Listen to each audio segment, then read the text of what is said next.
El maestro exclamó: Te doy gracias, Padre, Señor del cielo y de la tierra, porque has escondido estas cosas a los sabios y entendidos. Se las has revelado a la gente sencilla. Sí, Padre, así te ha parecido mejor.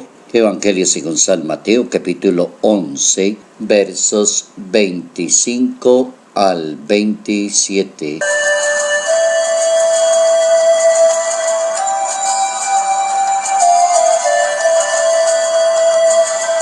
Dios prefiere a los humildes y sencillos de corazón para que se conviertan en sus discípulos misioneros, hombres de talla, mujeres de talla, para anunciar el mensaje de salvación. Notas amables a la palabra de Dios, miércoles 17 de julio, año 2019.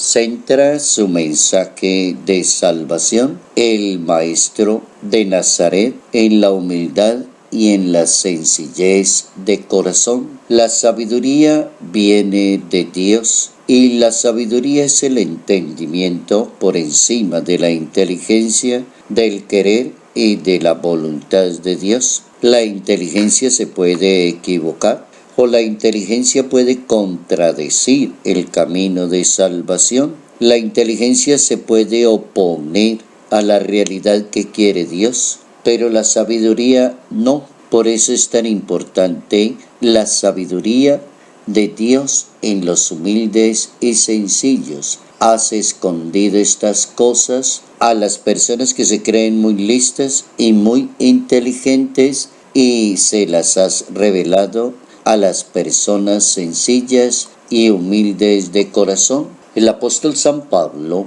en su carta a los Corintios, les predicaba a ellos en aquella ocasión, justo en ese primer capítulo de su primera carta, hablándoles del lenguaje de Dios. Y decía San Pablo, porque el lenguaje de Dios es una locura, decía el apóstol, para los que se pierden, pero para nosotros que nos salvamos es poder de Dios. Y citando la palabra de Dios, decía el apóstol en esa ocasión: inutilizaré la sabiduría de los sabios, el que se cree muy listo y muy inteligente, y anularé la inteligencia de los inteligentes. El apóstol se pregunta: ¿dónde está el sabio?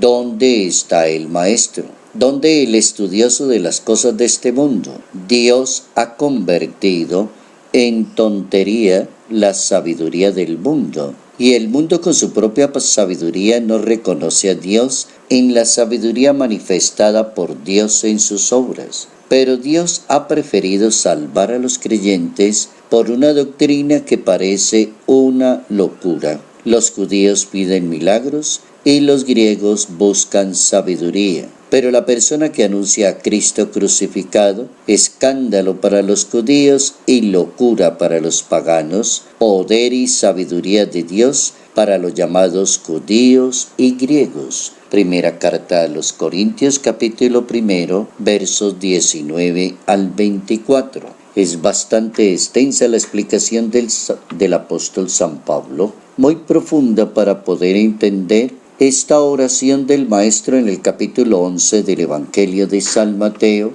que algunos hermeneutas bíblicos le llaman el himno del júbilo, de la esperanza y de la gloria, como si el Maestro estuviera dándole gracias al Padre Celestial por la perfección misma de su obra, descansando en los humildes y sencillos de corazón. Y como las personas grandes de corazón y grandes de sentimientos son aquellas personas que se lucen en un apostolado y en una omisión, como las personas que hacen todo como en silencio, como utilizando la prudencia, como dedicándose más a la misión y menos a contar la misión, son aquellos que nombra el Evangelio: los has escondido estas cosas y se las ha revelado a la gente sencilla. Y así va recorriendo el apóstol la importancia que tiene la sencillez del corazón. El Papa Francisco, en una homilía en la Casa Santa Marta en el mes de diciembre del año 2017, el Papa, hablando del tema, decía que todo cristiano debe ser humilde si quiere crecer hacia la plenitud del Espíritu Santo. Y en esa ocasión se preguntó el Papa qué significa una persona humilde. Y la humildad sin humillación no es humildad, decía el Papa. Humilde es aquella persona, aquella mujer que es capaz de soportar muchas cosas como las ha soportado Jesús de Nazaret. Necesitamos como ser humildes para creer que el Padre del cielo y la tierra ha ocultado esas cosas a los sabios, a los doctores, y se las ha revelado a los humildes. Es la humildad de la pequeñez y la grandeza del espíritu y del corazón de cada persona. Hay que aprenderle al maestro que las cosas cuando vienen de abajo saben mejor, se lucen mejor, y cuando vienen de arriba producen a veces distorsión, arrogancia o petulancia y no tocan el corazón de las personas.